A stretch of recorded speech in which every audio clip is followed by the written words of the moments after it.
तो how did that happen, और वो कैसे कंपोज किया उन्होंने? भाई वो ना हुआ ये कि इर्ज़ा से रब्ता किया गया उनकी मैनेजर के थ्रू, फ़हद भाई की, कि हमें एक OST चाहिए।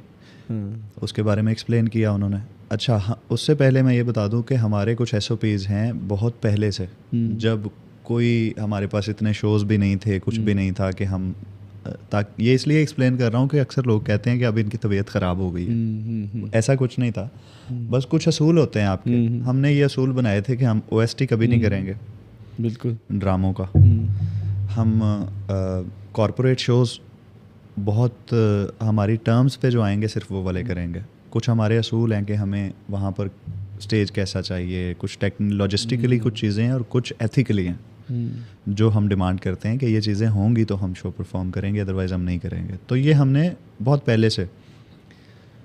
तो इर्ज़ा ने कहा कि ज़िशान तो जो है वो OST नहीं करते, हम लोग नहीं करते ज़्यादातर। तो वो फ़हद भाई ने कहा कि मैं पर्सनली उससे बात करना चाहता हूँ। तो फ़हद भाई की मुझे कॉल आ गई और उन्होंने पूछा कि भैया आप बहुत बड़े आर्टिस्ट हैं क्या? तो मैंने कहा नहीं, वो तो नहीं हूँ मैं, लेकिन ऐसा है कि हम, उन्होंने कहा वजह क्या है इसकी कि आप ये OST जो नहीं करते? तो मैंने कहा बड़ी सिंपल सी वजह है कि मुझे ऐसा लगता है कि ना तो इतने पैसे हैं ड्रामा इंडस्ट्री के पास कि वो एक म्यूज़िशियन को दे सकें, और दूसरी बात ये है कि अगर किसी से ये पूछ लिया जाए कि हमें स्क्रिप्ट सुना दें या हमें वो सिचुएशन बताएं जहाँ पे आपको चाहिए, तो उनको तौहीन लगती है। हालांकि ये बड़ी बुनियादी बात है। जब तक, अच्छा अक्सर की तो ये रिवायत है कि डायरेक्टर्स की, कि वो आपको कॉल करके कहेंगे यार कोई सैड गाना पड़ा है। यार राफे भाई ये मजाक है। सैड गाना कोई सैड गाना क्या होता है? सैडनेस 1 करोड़ किस्म की होती है। अल्लाह जाने आपकी उस फिल्म में या उस ड्रामा में कौन सी सैडनेस है, आप उधर मेरा कौन सा सैड गाना चेप दोगे? और ज़्यादातर लोग बना के भी दे देते हैं।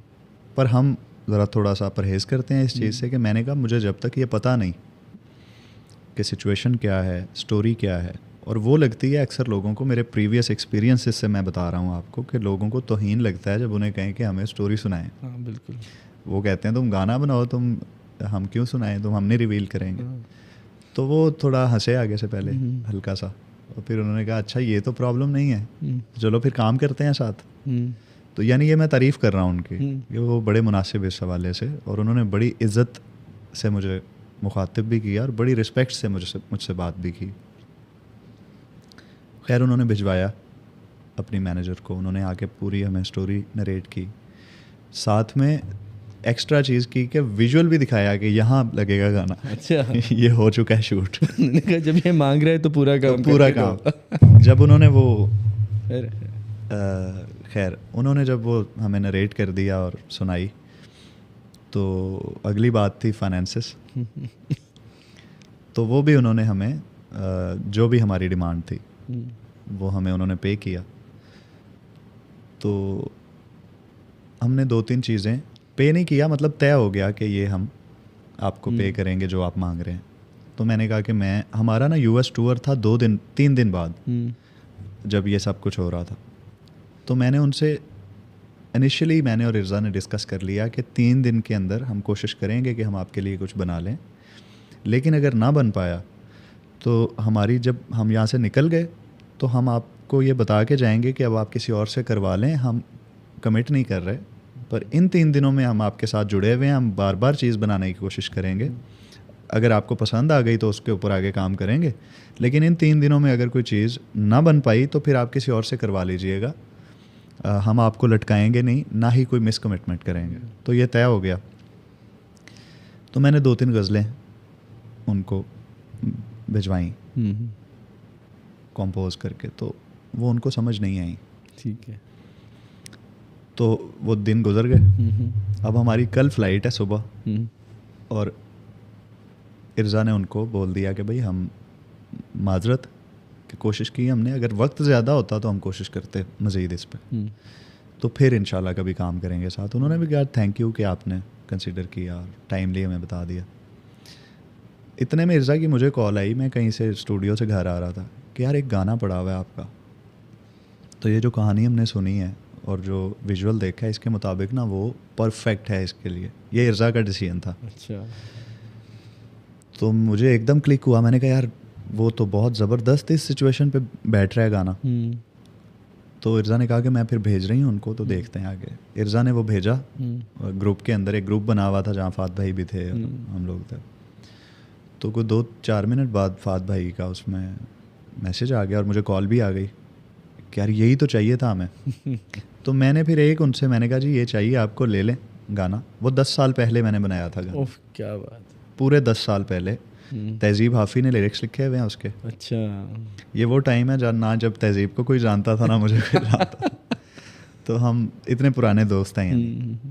तो वो मैंने कहा आप ले तो लें ये गाना, शर्त मेरी ये है कि इसमें अगर आप ये कहें ना कि वॉल्यूम भी किसी चीज़ का हल्का फुल्का इधर उधर हो जाए तो वो नहीं हो सकता, क्योंकि ये 10 साल पहले बना हुआ गाना है। हाँ।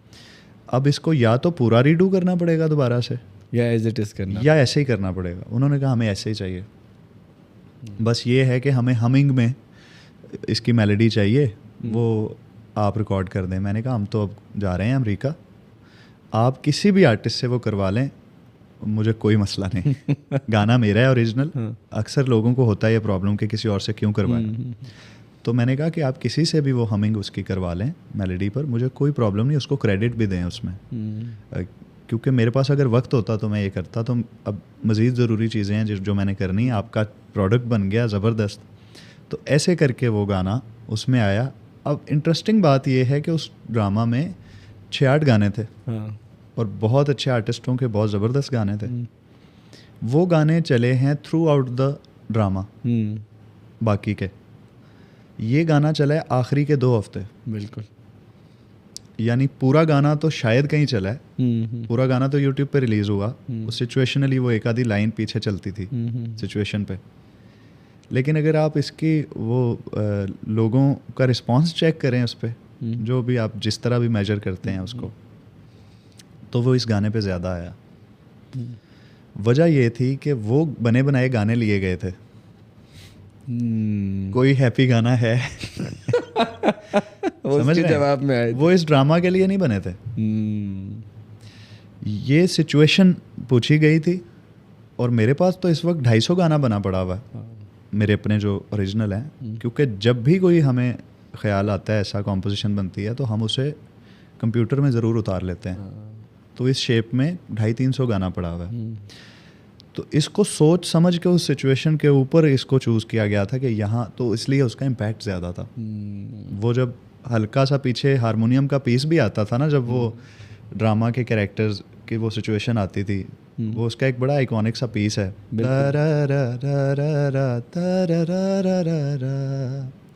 तो उसकी वो सिचुएशन की इंटेंसिटी जो थी ना, अब ये चीज़ें नज़र नहीं आती व्यूअर को जो ड्रामा देख रहा है, लेकिन एक चीज़ सीन को म्यूट करके आप देखें और उसके बाद वॉल्यूम के साथ देखें तो आपके रोंगटे खड़े हो जाते हैं। क्योंकि वो इन्हेंस कर देता है उस फीलिंग को, उस डायलॉग को, सिचुएशन को। तो मेरा ख्याल है कि वो इसलिए ज़्यादा लोगों के ऊपर वो असर किया है कि वो एक्यूरेटली जो कहानी उस वक्त चल रही थी सही अक्कासी कर रहा था, उसकी अक्कासी कर रहा था।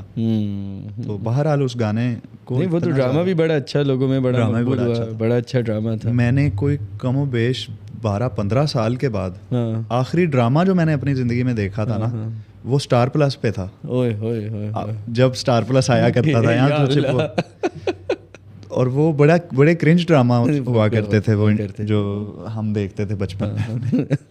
अल्हम्दुलिल्लाह मैंने तो पूरा ड्रामा जो मैंने कोई देखा है वो ये वाला था। उसकी भी वजह ये थी कि मैंने उस वक्त देखना शुरू किया जब लोग उसको ख़त्म करने वाले थे। क्योंकि जब मेरे से रब्ता किया गया तो मुझे पता चला यार ये तो बहुत बड़ा ड्रामा है कोई। मैंने फिर शुरू से, क्योंकि बेगम देख रही थी और घर पे भी हमारे देखा जाता है, तो फिर मैंने पूरा उसको फॉलो करना। आप देखिए कितनी मॉडर्न कहानी है, बिल्कुल, और कितनी रेलेवेंट भी है। हाँ, असल में इसका नाम होना चाहिए था कहानी घर घर की। हाँ जी, इसका होना चाहिए कि कहानी आजकल की, आजकल ये हो सकता था उसका। लेकिन बड़ा ज़बरदस्त ड्रामा, बड़ा अच्छा ड्रामा था। ज़ीशान, गुफ्तगू आपके साथ बैठ जाते हैं तो लगता है कि कोई पुराने वक्तों के यार बैठ गए हैं। हाँ, और ऐसी ऐसी बातें होती हैं कि उसमें बंदा खो जाता है। लेकिन सबसे अहम सवाल मेरे लिए ये है इस वक्त कि गज़ल एज अ जॉनरा कहाँ खड़ी है। अली सेठी ने भी बड़ा काम करने की कोशिश की उसमें, हालांकि मुझे उनका मॉडर्न पॉप काम ज़्यादा पसंद है। पर्सनल टेस्ट की बात होती है। और आप भी उसी जॉनरा में गज़ल या गज़ल ही की मॉडिफाइड फॉर्म लेके आप आगे चल रहे हैं। तो आपको लगता है कि गज़ल ऐसा जॉनरा एक कमबैक कर रहा है या कहीं गया ही नहीं था? क्योंकि आप जैसी कॉम्पोजिशंस और तहजीब हाफी जैसी शायरी या सहल मुमतना की शायरी, आसान ज़बान की शायरी अब वापस आ रही, चाहे नुसरत साहब की रील्स के तौर पे आ रही हो या किसी और तरह। तो आप इस पूरे ट्रेंड को कैसे देखते हैं? मैं बड़ा मुतमईन हूँ इस चीज़ को लेके कि गज़ल मैं हूँ या नहीं हूँ, पर गज़ल इधर की इधर है, हमेशा इधर ही थी। वजह यह है कि गज़ल निकाल दें तो बचता क्या है हमारे पास। मैं गज़ल गायकी की बात नहीं कर रहा, उर्दू ज़बान में से गज़ल निकाल दें तो क्या है हमारे पास। तो ये तो जा ही नहीं सकती, ये कहीं भी नहीं जा सकती जब तक मुहावरे हमारे घरों पे बोले जा रहे हैं, जब तक उर्दू में बात की जा रही है आपस में, जब तक मिसालें दी जा रही हैं, कहीं भी नहीं उर्दू जा रही। शेर व शायरी तो इधर ही थी। अगर गाने वाले मिसाल के तौर पे कम हो भी गए थे गज़ल को, तो गज़ल कहने वाले कभी कम नहीं हुए इस माशरे में। वो वहीं के वहीं हैं, वो वहीं रहने, क्योंकि उस हकीकत है, सच्ची बात होती है, पुरअसर बात होती है, और एट द सेम टाइम उसमें एक आर्ट, एक टेक्निकल पहलू भी होता है। इतनी मजबूत चीज़ है गज़ल कि इसको चाह कर भी कोई नहीं दबा सकता। एक तो ये है ना कि खुद ब खुद एक चीज़ फेड हो जाए, इसके खिलाफ तो अगर कोई मुहाजरा ही भी कर ले ना कि हमने इसको मुहिम भी चला ले, इसको कोई कुछ नहीं कर सकता। हाँ, हो सकता है ज़िशान अली ना गा रहा हो तो, अली सेठी ना गा रहे हो तो सिर्फ तहत में रह जाए, लेकिन गज़ल तो उधर की उधर है, वो जा ही नहीं सकती ना, वो हमारी तहजीब का हिस्सा है। नहीं, और गज़ल एक बहुत अहम वजह है कि हम ज़बान से भी करीब हैं। हाँ जी, क्योंकि जब आवाज़ से जुड़ती है, सुर से जुड़ती है, लय से जुड़ती है, तो आपका अपना एक नेचुरल ज़बान से रब्त